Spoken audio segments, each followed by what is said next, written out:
Welcome to Toastmaster Time, the show that's got everybody talking. I'm Justin Paras, and I'm delighted to be your host for tonight's episode. Just like in a regular Toastmasters meeting, we're going to have prepared speakers and evaluations. The evaluations are designed to provide the speakers with feedback that is positive, constructive, and overall encouraging, so they feel inspired to continue on the journey to becoming the best communicators that they can be.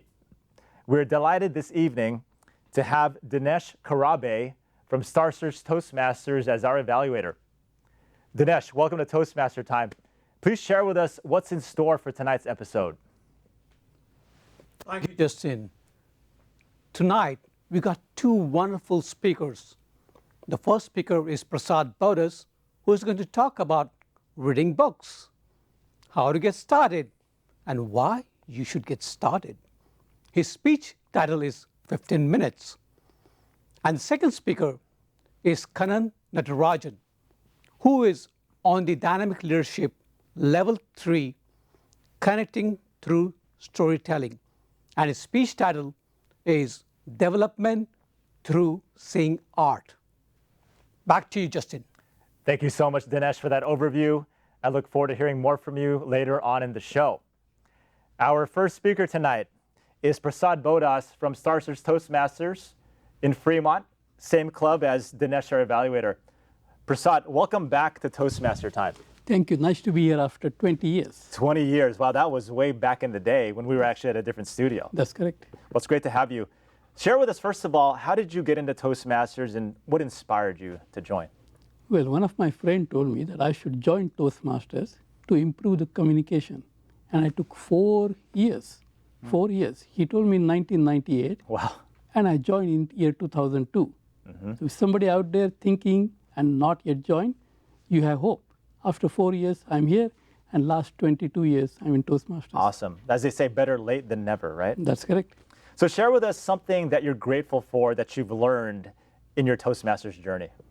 Well, first thing is that there are some strengths that I have, and then there are many weaknesses. And by repeating again and again every week, those weaknesses that I'm getting better. I like that. But the fun thing is that there is something else also.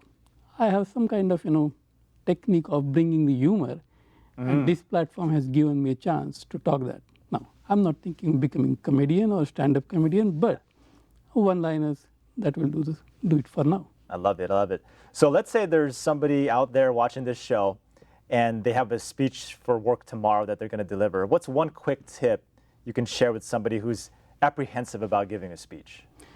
Well, if it is tomorrow, all the best. But I'm going to say, I think, look at the speech, look at the audience, and really feel what exactly you're trying to give it to your audience. Yes. If you get that, then your message is going to come strong. I like that. Focus on giving value to the audience. Yes. All right. You ready to rock out your speech for us? Absolutely. All right, go ahead and head over to the stage while I share more information with our audience at home on Toastmasters. Toastmasters is an educational worldwide program that helps people develop confidence through strong communication and leadership skills. There are 14,000 clubs, over 270,000 members in 148 countries. To learn more about Toastmasters, please visit toastmasters.org. At this point, I'm going to introduce Prasad to deliver his speech. Prasad Bodas, 15 minutes. 15 minutes, Prasad Bodas. I read 15 minutes daily. It could be sometimes a trade magazine, a motivational book, or biography. The rule is very, very simple. I read only on the days when I eat. Now, I'm going to give you reasons why you should read and how you could get started with the reading. But before I tell you all about the reading, I wanted to warn you, if you are new to book reading, you may want to think of not taking a book like this. Not taking a book like this, which has a big volume and form factor. Now, you must be thinking that because of the cover page of that book, not really. The reason is that if you're new to the reading, you could doze off and then this book could hit on your nose, and that could be a big accident at your home. You could disturb your partner, you could disturb your household members, or who knows, pets. So I warned you, but now let's get into why you should read. So I'm going to give you 3 reasons why you should read. The first one is that when you are reading a book, it is one-on-one silent talk with that author. He or she is going to say something that you could relate in your life that particular day.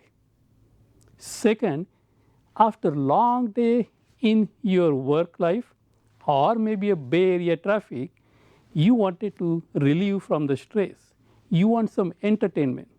I think that book is going to help you with that. And the third one is that when you are reading the book, that book is going to give you a story which or a technique which you are going to apply in your life.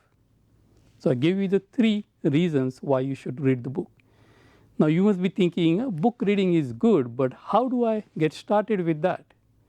There are 4 things that I'm going to tell you as how you could get started with book reading. The very first rule there is that start with the book reading of your own interest. It could be your trade or a business. It could be your hobby or a passion. So start with what you really like.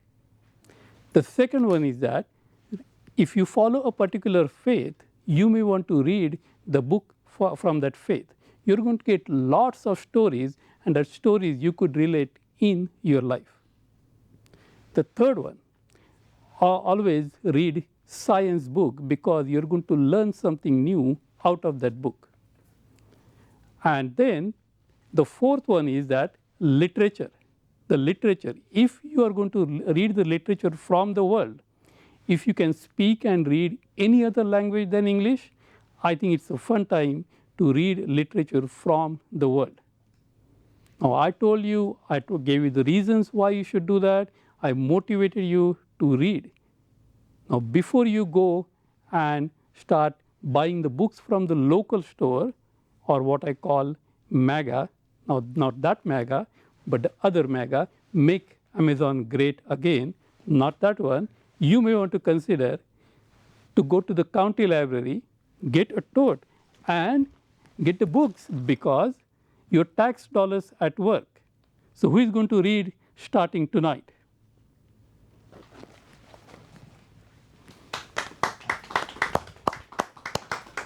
Thank you, Prasad, for that speech.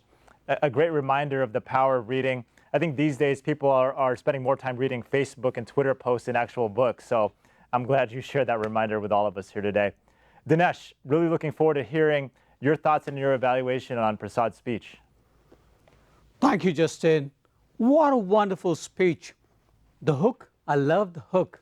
I read 15 minutes daily. And then he went on to give 3 reasons why you should get started and 4 reasons on how you can get started. I think it was a wonderful speech. The only one point which I would say can improve on the speech is have some voice modulation, and second one would be to have some characters to build more substance around the material. Back to you, Justin. Thank you so much, Dinesh, for that evaluation in which you provided positive feedback and constructive feedback and cited specific examples from Prasad's speech. We look forward to hearing more from you later on in the show. At this point, I'm excited to introduce our second speaker, who is from Citizens for Better Communicators, otherwise known as CBC Toastmasters in Fremont. I'm actually biased towards this club because it's my home club. Kannan, welcome to Toastmaster Time. Hey, Justin. Great to have you. Good to have you. So share with us, how long have you been in Toastmasters and what inspired you to join? I started right before the pandemic. It's been 4 years now, and I joined to improve my communication. Awesome. What's one thing you're grateful for that you've learned at your Toastmasters Club? Every time I come for a meeting, it reminds me I have to see the communication as a skill. So, and it also taught me storytelling, with which I was able to look back through my whole life and think it as a story. So it separates me from my life experience and gives me a chance to learn from that. Nice. Very cool. So I asked Prasad what he would tell somebody who has one day before giving a speech, but I'll give you a little more time. What if somebody comes to you and says, Kannan, I'm giving a speech 1 week from today. What's some advice that you would share with that person? Oh, well, that's the exact situation I was when I was preparing for this speech. Oh, okay. One thing, few things came to me. First is just do what is essential. Don't get too creative. Just do the essential. And also to remember, the speech is not just about the words. It's also about how peaceful I am when I'm preparing. Because if I am tensioning my neck when I am practicing, I need the tension in my neck when I am recalling my words. Else I cannot remember it. Interesting. Thank you for sharing that wisdom and insight with us. Mhm. You ready to deliver your speech? Yes, I am. All right, go ahead and head over to the stage. I'm going to share more information on Toastmasters with our audience at home. Whether you're looking to improve your job interview skills or your interactions in social situations or your managing style, Toastmasters has something for you. Pathways is the educational program that we in Toastmasters use to develop our skills. There are 11 pathways that you can choose from. Some of them include presentation mastery, leadership development, effective coaching, and engaging humor, to just name a few. For more information on the various pathways, please visit toastmasters.org. Kannan is going to be delivering a speech from the Dynamic Leadership Pathway. He's working on a Level 3 project. The objective of this project is to connect with storytelling. Kannan Natarajan, Development Through Seeing Art. Development Through Seeing Art, Kannan Natarajan. Development through seeing art is an approach to learn how to have a peaceful means as you learn the seeing art. Seeing art is a term coined for any art involving seeing. Sketching, doodling, painting, sculpting, you name it. In this speech, you are going to hear my story of how the seeing art embraced me as and when I changed my approach from achievement to development. I was 9 years old, and I remember I was running all around my house to my family members and across the street to my neighbors, showing a sketch I did. You should see the joy in that 9-year-old Kannan. I discovered I have a talent in sketching. As I went through school, college, and then for job in the corporate, my joy when I do my drawing faded away. The school asked me to get more marks to get into college, and the college asked me to get more marks and also get placed in a job. And the job, they talk about balanced life. Well, the priority is always profit. In this whole education system, I learned to give result, but I didn't have how to do it with peaceful means. This education system didn't teach me how to do the results with peace. I didn't have an education system as mentioned in ancient scriptures, which created stable character that didn't sway with loss or gain. At age 34, I was not peaceful. I was searching around. Do you remember a time in your life when you had a U-turn? It was that moment for me. I came for a workshop with Master David Bell in Fremont, California. He told me that the absence of peace in my life is because I'm not prioritizing my well-being in any of my choices. He trained me. He trained me to give purpose to every choice I make and approach it with humility. And he taught it through the Korean martial arts Tang Soo Do. He would, when he's training me how to punch a person, he would say, see your opponent and let the body move by itself. Seeing the opponent will give you the purpose. And he will also say, if you don't see, don't move. With this training and without changing any of my choices, I was able to get my joy back. How? I changed my intention and approach to it. This is when I started an experiment. I started an experiment to how would I take that philosophy I'm learning through the Tang Soo Do and put into the seeing art. It became a quest. And I got 3 clues for this quest. The first clue, The Zen of Seeing, written by Frederick Frank, a monk who uses drawing for his meditation. This book became a direction for me to get the experience I'm seeking in drawing. He says in his book, the eye that is seeing is the eye that is experiencing itself in what it sees. The second clue is from Satramana temple in Santa Cruz. I got this clue from a disciple of Master Nomi, and we call her Anandi Akka. She, like Frederick Frank, also uses painting as a tool for meditation. You should see her when she's doing her painting, the attention she gives. I liken her attention to waves touching the seashore. It is calm.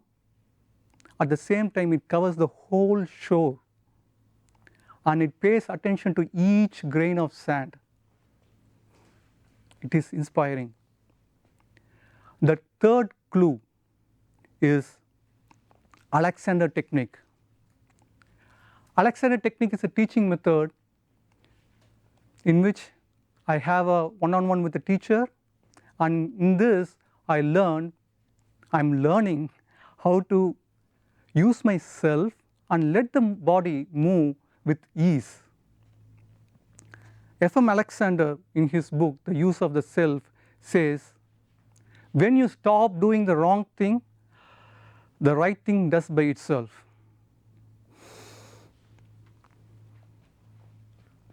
With these 3 clues, my understanding of the philosophy deepened, not only in the seeing art, but also my Tang Soo Do and in my life. The seeing art embraced me, and it became a escape, a joyful escape, a healthy escape into a joyful world. And it is also a tool for me to learn to think with ease. In a nutshell, if you are focusing on end gain, you will not sustain. Develop a peaceful means.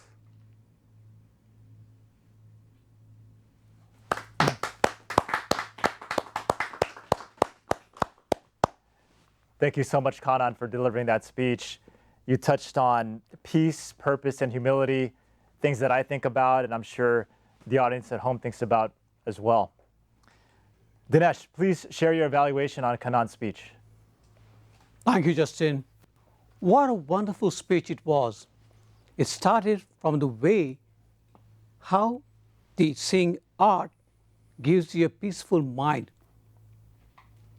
The speaker started with his childhood memories and how his love for the art was crushed by the corporate profitability, and how he was inspired by his masters to learn the 3 techniques. It was a wonderful way. The only thing which I thought would be helping the speaker to improvise is call to action. I saw that missing. I think once you narrate your personal experience, that would take his speech to the very next level. Back to you, Justin. Thank you, Dinesh, for that evaluation. Please come and head back over here to the table. We've got a few minutes. Thank you for coming on to the show. Nice being here, Justin. In a Toastmasters club, we have 2 to 3.5 minutes to give an evaluation. And here, you literally had just 1 minute, so a lot less time. How did that experience, how would you rate that experience, and how was it for you? The experience is wonderful. First of all, it's a very challenge to evaluate good speakers. Yes. And especially people who come here are coming with prepared speeches. Yeah. So it's even more difficult. But the honor is you get to learn a very good speech and how to evaluate them on the spot, which is a tough job to do. Tough job, but you did it very well. Thank you. So if there's somebody at home who, let's say they have a performance evaluation to give to one of their employees next week or so, or somebody who wants to provide feedback to a loved one at home, what advice would you share as far as how to give feedback? That's a very good question, especially with promotion cycles and the corporate profitability at the third quarter or the last quarter of the year. I think the things to do with the child is the same at the corporate level. A child gets taken aback when you give a negative criticism instead of giving him a constructive criticism. Same thing goes with the evaluation. You have to find out the way to improve for the speaker. And the same thing has to be done for the employee as well. So next time when you're evaluating your child or an employee or your subordinate, make sure that you give a positive feedback and not a negative one. I like that. For viewers at home who are watching this show, some of them might feel nervous at the thought of even coming onto a show like this. There's bright lights, there's cameras, there's people watching. What inspired you to say yes to this opportunity to come here and evaluate these speakers? I think this opportunity just landed on my lap. Okay. I was asked by the Toastmaster 2 days back to be on the show. And I said, I've never been on the show and never been an evaluator on the Toastmaster TV. And I said, let me grab this opportunity, because if you let go of this opportunity, it will come maybe when you're not ready. And the time is never perfect. Just grab the opportunity and go with the flow. I like it. I like it. What's the biggest benefit you've seen as a result of joining Toastmasters? I see a big difference. I've played multiple roles since the time I've been a Toastmaster. I was a VPPR of my club, and I saw the growth in the club membership, which was in double digits. And this year, I'm the VP of the club, which gives me a point where I can be a mentor for some of the members. So that helps me not only improve my speech, but also encourage them to be the next good speaking talent of my club. Got it. So people come to Toastmasters for different reasons. Some people come to overcome certain challenges they have. What's something you can say you've overcome through your Toastmasters experience? My purpose of joining Toastmasters was different. I think about the ultimate goal. The ultimate goal of a person is to give a piece of advice to their siblings or to their child when they're dying or on their deathbed. So you start with the end in mind. Stephen Covey. And I think I want to be that communicator who can communicate the life well spent and the learnings from that life to my next generation. I like it. Along the way, professional achievements are sidekicks or side effects of that journey. So earlier I mentioned I'm a member of CBC Toastmasters in Fremont. You're a member of Star Search. So sell the audience on why they should check out a Star Search meeting. Definitely. Star Search is a very welcoming and warm club. We welcome people in the Fremont, Union City, Milpitas area, and we have our meetings every Wednesday at the same time, 7 to 9 p.m. at Carlton. And it's open. Anybody can join us. And I would encourage people to come and visit us and be on the path where they can improve on their communication skills. And become a star. Become a star, yes. Love it. Okay. Well, really enjoyed chatting with you, Dinesh. Thank you, Justin. And love to see you on the show at some point in the future. Thank you. All right, that's all the time we've got for tonight's episode. Thank you so much for watching. Toastmaster Time is filmed in the San Francisco Bay Area. For more information, you can check out toastmastertime.com. Toastmaster Time is sponsored by District 57 Toastmasters. For more information on District 57, please visit us at d57tm.org. And for general information on Toastmasters, including where you can find a club near you, more information on pathways, and the history of Toastmasters, be sure to check out toastmasters.org. I want to thank our wonderful staff and volunteers here at the Palo Alto Media Center and express my gratitude to Prasad and Kannan for delivering their speeches, and of course to Dinesh for being our speech evaluator here today. On behalf of all of us at Toastmaster Time, I want to encourage you to join Toastmasters and to keep on talking.